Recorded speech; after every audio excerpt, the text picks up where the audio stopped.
अभिनंदन और स्वागत। मैं अनुराधा शारदा आप सबका धन्यवाद देना चाहती हूँ कि आपने हमारे दोनों चैनल स्पॉटिफाई और यूट्यूब देखे, सराहे, उन पर अपने कमेंट्स और सुझाव दिए। यदि आपने हमारा स्पॉटिफाई चैनल सब्सक्राइब नहीं किया है तो ज़रूर करें, ताकि आप कहीं पर भी ये सारे वीडियोस ऑडियो के फॉर्म में सुन सकते हैं, जब चाहे, जहाँ चाहे। सर, आपका बहुत-बहुत अभिनंदन। धन्यवाद। और सर, बहुत-बहुत थैंक यू कि आपने षष्ठी आमशा का कोर्स करवाने के वेबिनार करने के लिए हम लोगों को अनुमति दी। हाँ, यही बताऊँगा आज जी सर। कि मैं क्यों एग्री नहीं करता हूँ। जी सर। ओके ठीक सर। है? जी सर। क्योंकि इसके जो मीनिंग निकलते हैं ना, जी सर। वो कुछ और होते हैं, हम कुछ और प्रेडिक्ट करते हैं, जी सर। असल में कुछ और होता है। जी सर। ठीक है? जी सर। तो ये पराशर जी का आखिरी चार्ट है, लास्ट उन्होंने बोला हुआ है जी सर। और सारे एरियाज़ हैं, सबको ओवररूल करता है। ये फाइनल से है। ठीक ओके। है ना? हुँ। तो वहाँ बहुत गड़बड़ हो जाती है फिर। सर तो हाँ, बोलो, बोलो, बोलो। हाँ, सर, मैं ये पूछना चाह रही थी कि आपने अपनी जो कॉम्प्रिहेंसिव वाली किताब है, उसमें आपने ये लिखा है कि आपने वैल्यूज़ के साथ बताया है कि भई पराशर जी ने इसको हर जगह, चाहे वो खाली जब हम वर्ग के हिसाब से देखते हैं, तो हर वर्ग में षष्ठी आमशा को ही बहुत सबसे ज़्यादा D1 या D9 से भी ज़्यादा महत्व दिया है। बिल्कुल। तो सर, हुँ। आप बोल रहे हैं कि मैं क्यों नहीं पढ़ा था, या इस बार मैं क्यों पढ़ाने के लिए आज रेडी हूँ? बताऊँगा जी सर। और ये भी बताऊँगा कि इसको जान कर के आप खुद ही कहोगे छोड़ यार इसको नहीं करना। और क्योंकि आप लोग इतना पीछे पड़े हुए हो तो मैंने कहा करते हैं भाई। सर, लेकिन हम ठीक है? मुझे तो ये मालूम है कि आप षष्ठी आमशा का चार्ट हमेशा देखते हैं, जहाँ तक पॉसिबल है आप देखते हैं षष्ठी आमशा का चार्ट। मैं किसी और ढंग से देखता हूँ। जी सर। Okay sir. वो हम वेबिनार में बताएँगे। ठीक है सर। ठीक है मैं सर। आज जो बात कर रहा हूँ, वो इस चीज़ की बात कर रहा हूँ कि पराशर जी ने हर षष्ठीयांशा का हुँ। एक डेट ही दिया है। जी सर।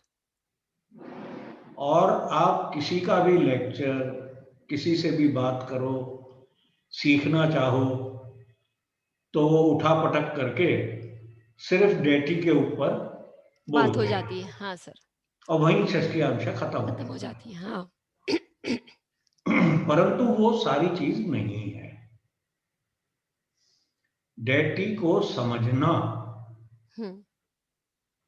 बहुत नॉलेज चाहिए। आपको हिंदू माइथोलॉजी की पूरी नॉलेज चाहिए, जी। जी सर। उसके बगैर उसका मीनिंग नहीं निकलता है। एब्सोल्यूटली। हाँ सर, उस बात पे दूसरा, वहाँ पर ये सिर्फ़ कह के बोल दिया है कि ये शुभ षष्ठीयांशा है, ये अशुभ षष्ठीयांशा है। अशुभ को देख के हम डर जाते हैं राइट। और शुभ को देख कर के हम प्रसन्न हो जाते हैं। हाँ, परंतु वो शुभता कितनी भयंकर हो सकती है, किस डायरेक्शन में हो सकती है, उसका आभास नहीं है। वो हम आज सीखेंगे, थोड़ा-सा बताऊँगा। जी सर। ठीक है? जी सर। तो वो असली इसको कैसे देखा जाता है, सिवाय डेटीज़, डेटीज़ के अलावा देखने का है बहुत कुछ। जी सर। तो सर, मैं ठीक है? यहाँ ये अपॉर्च्युनिटी लेके लोगों को बताना चाहूँगी कि हमारा षष्ठी आमशा का का वेबिनार सर के साथ आने वाला है इंग्लिश में। यदि आप लोग इंटरेस्टेड हैं सीखने के लिए, सिलेबस सब कुछ हमारे वेबसाइट पे या हमारे व्हाट्सएप पे अवेलेबल है।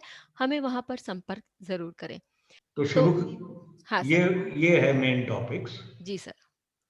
और आज एक कुंडली ले जी सर। तब हम देखें उस पे बताएँ कि किस डायरेक्शन में जा रहा है। सर, ये हमने एक कुंडली डाली है, एक डैमर की।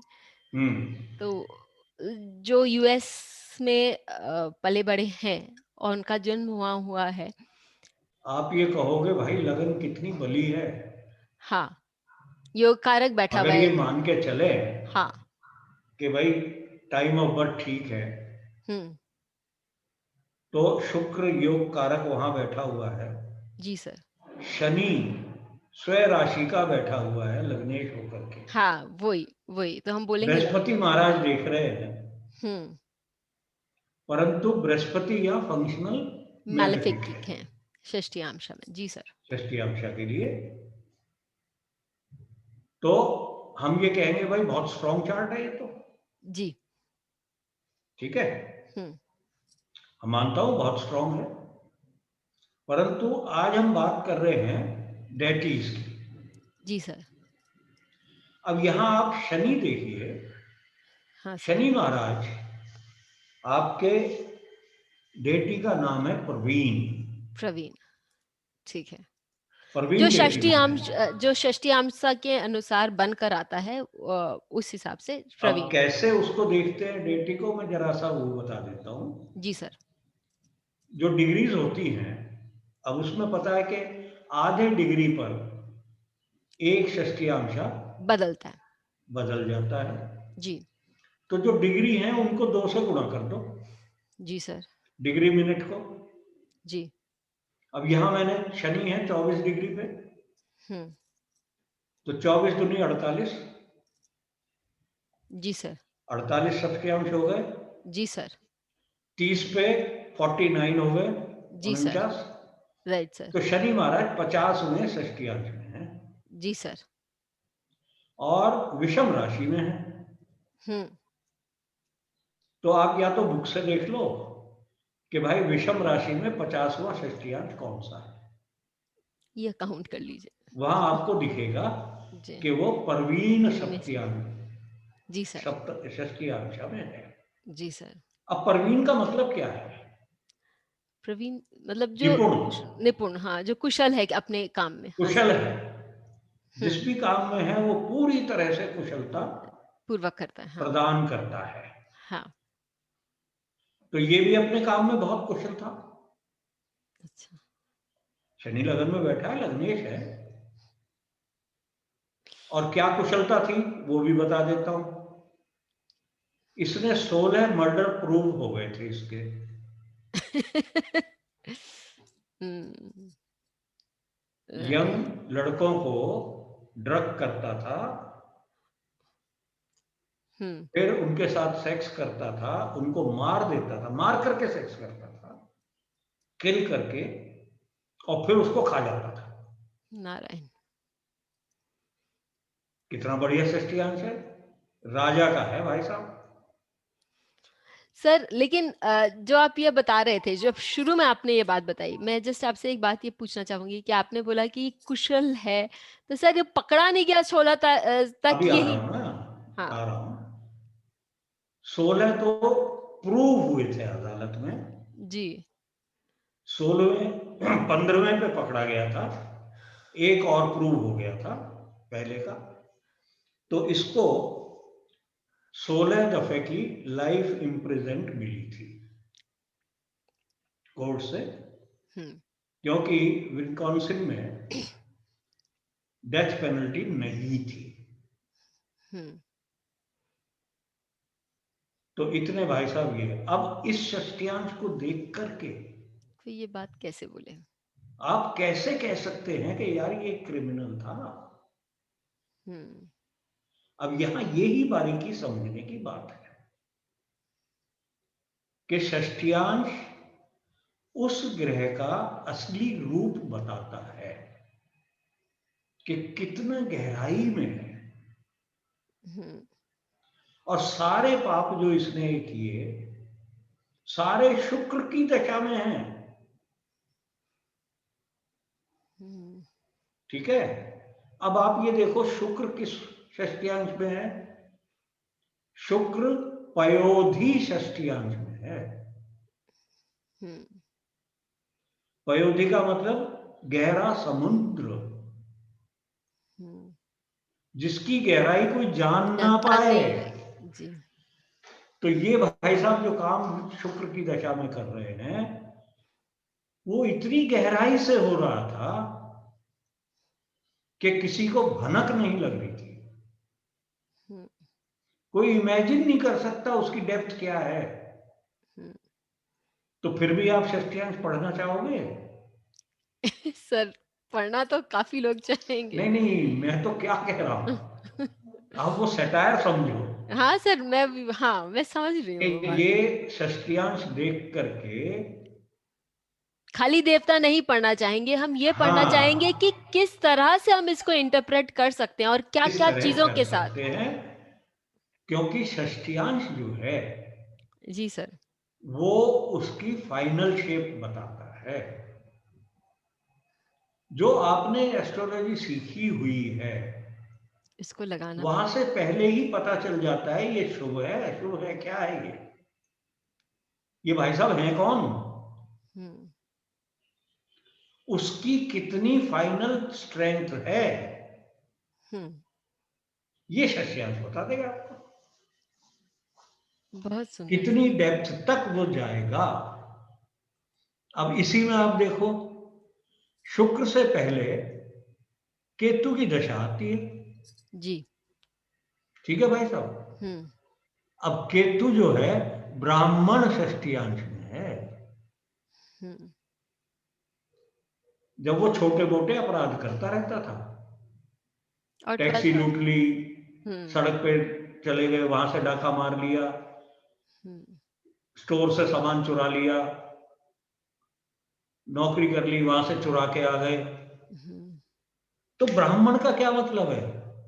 सीख रहा था वो, पढ़ा लिखा पढ़ा था। लिखा था। हम्म। पर कर्म क्या है उस ब्राह्मण के?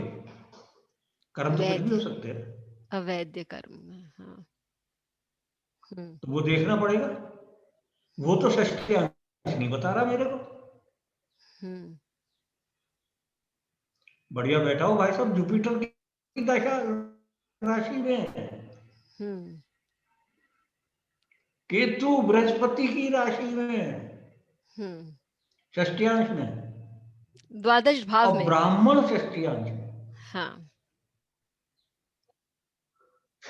हाँ, मोक्ष प्राप्ति कर रहा है ऐसे देखो तो। हाँ। तो भाई साहब पढ़ लिया षष्ठ्यांश। तो सर यहाँ पर हमें और क्या क्या लगाना आवश्यक है कि हम एक पूरी तरह से षष्ठ्यांश को पढ़ सकें। देखिए ऐसा है, मैंने पहले उसकी प्रेसिजन करता है कि ये इतना स्ट्रॉन्ग है या नहीं है। ठीक है, तो वो आपको बाकी और जगहों से वो डिसाइड होता है।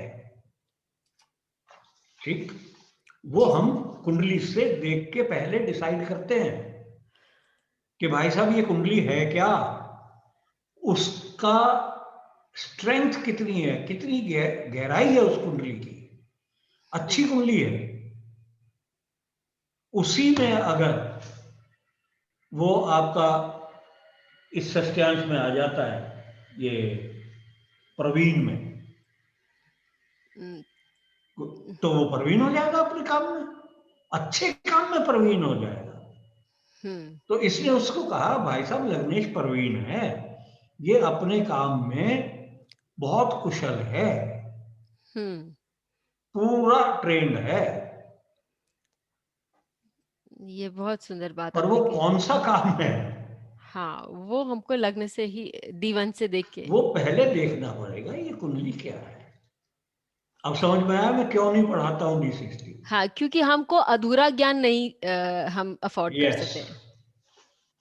और D60 पे जाओगे तो वो भी भूल जाओगे, कौवा चला हंस की चाल, भूल गया वो अपनी चाल। अपनी भी चाल भूल गया। तो D60 पढ़ने के लिए सर सबसे पहले हमारे बेसिक प्रिंसिपल्स जो हैं वो बेसिक्स बड़े बहुत क्लियर स्ट्रॉन्ग होने चाहिए। चाहिए, बेसिक्स बहुत स्ट्रॉन्ग चाहिए, और हमें अपनी माइथोलॉजी की, हिंदू फिलॉसफी की, अच्छा, ज्ञान हो। पूरी नॉलेज चाहिए, डेप्थ वाली नॉलेज। ये नहीं कि मैंने देवी पुराणों की कहानी पढ़ ली है, उसका मीनिंग आना चाहिए। बहुत सुंदर सर। जो मुझे भी नहीं आता है, मैं बैड नहीं मारूंगा, मुझे भी नहीं आता है, मैं बहुत थोड़ा सा अप्लाई करता हूं इसको, परंतु बेसिक चार्ट को हम पहले एनालाइज करेंगे। सर बेसिक चार्ट को आधार बना के जब हम आगे बढ़ें यस, तो हम D60 अच्छे से पढ़ सकते हैं। तभी जा देख सकते हैं, नहीं तो नहीं। सर ने हमें एक बहुत अच्छा एक क्लू दिया है कि यदि आपके बेसिक्स अच्छे नहीं हो तो कोई भी डिविजनल चार्ट, चाहे वो D60 हो या कोई भी डिविजनल चार्ट हो, उसके लिए हम आगे बढ़ नहीं सकते। तो बेसिक्स हमारे बहुत क्लियर होने चाहिए। और यदि आपको D60 सीखना है, इंग्लिश में सीखना है, तो हमारे साथ ज़रूर जुड़ें। हम फिर मिलेंगे, तब तक के लिए धन्यवाद सर। नमस्कार। Thank you sir. Bell icon को दबाएं ताकि आपको वीडियोस की अपडेट मिलती रहे। हमारे वीडियोस को लाइक करें, शेयर करें, उन पर कमेंट करें और हमारे चैनल को सब्सक्राइब करना ना भूलें।